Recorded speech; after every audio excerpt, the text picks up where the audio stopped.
Hey everyone, it's Mr. Poddable, and welcome back to our real-life story series. In this episode, we're stepping into some darker territory with Chapter 2, Unraveling Shadows. Jack is about to face a side of Emily that he's never seen before, as her secrets begin to unravel, leading to a confrontation that will change everything. So, buckle up, this chapter is intense, and it's only going to get more complicated from here. The door creaked open, and I stepped into the darkness of Emily's apartment, the soft glow of city lights filtering through the rain-streaked windows. The silence was oppressive, filling my ears with the sound of my own heartbeat.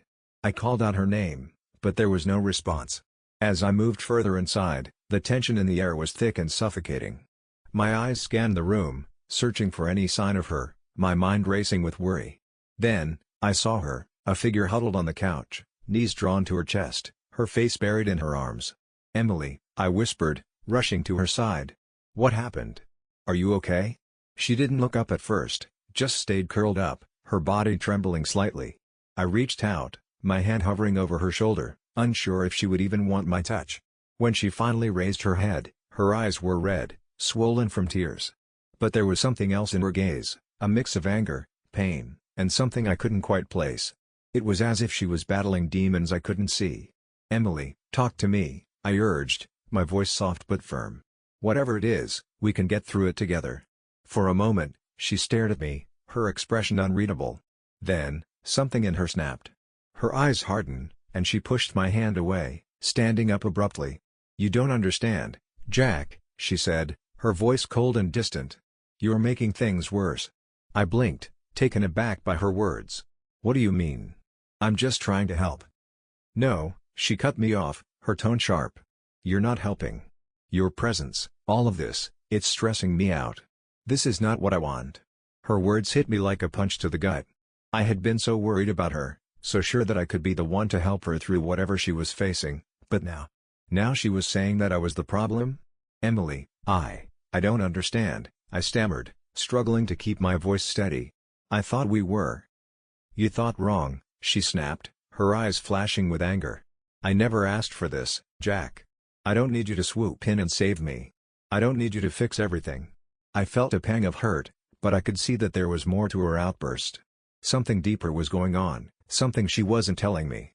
Her anger wasn't just about me, it was about whatever had happened before I found her like this. "Emily," I began carefully, trying to reach the part of her that I knew was hurting, "I'm not trying to fix anything.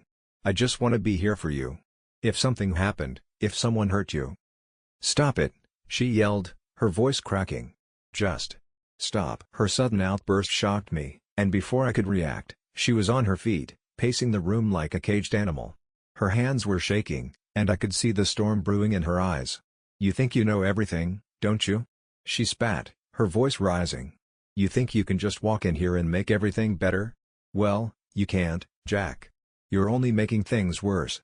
I opened my mouth to protest, but she didn't give me a chance. "I don't need you. I don't want you here," she screamed, her voice echoing through the apartment. "Just leave me alone." Her words were like daggers, each one stabbing deeper than the last. But I couldn't just walk away, not when she was clearly hurting, even if she was lashing out at me. "Emily, please," I pleaded, trying to calm her down. "I just want to help." "Get out," she screamed, her face contorted with anger and pain. "Just get out, Jack." I stood there, stunned, my heart pounding in my chest. I had never seen her like this before, so raw, so broken. But there was no reasoning with her in this state. She wasn't just upset, she was in agony, and she was pushing me away to protect herself. Reluctantly, I nodded and slowly backed away. "Okay. I'll go. But I'm not giving up on you, Emily. Not now, not ever." Her eyes followed me as I moved toward the door, but she said nothing. As I stepped outside, the door slammed shut behind me with a force that rattled my nerves. I stood there in the hallway, my mind racing. I couldn't leave her like this, not when she was clearly in so much pain. But I also knew that pushing her any further tonight would only make things worse.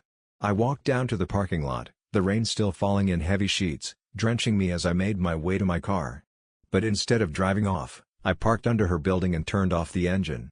I couldn't bring myself to leave. I needed to be close, just in case she needed me. The hours dragged on, the rain pattering against the roof of the car as I sat in the driver's seat, staring up at her apartment window. My mind was a whirlwind of thoughts. What had happened to her? Why was she pushing me away? And why did it feel like there was something she wasn't telling me? Eventually, exhaustion took over, and I drifted off into an uneasy sleep, the rain lulling me into a restless slumber. The next morning, I woke with a start, my neck stiff from sleeping in the car. The rain had stopped, and the city was slowly coming to life. I glanced up at Emily's window, but there was no sign of her. I couldn't wait any longer. I had to try again. I got out of the car and headed back up to her apartment, my heart heavy with worry. When I knocked on her door, there was a long silence before I heard movement inside.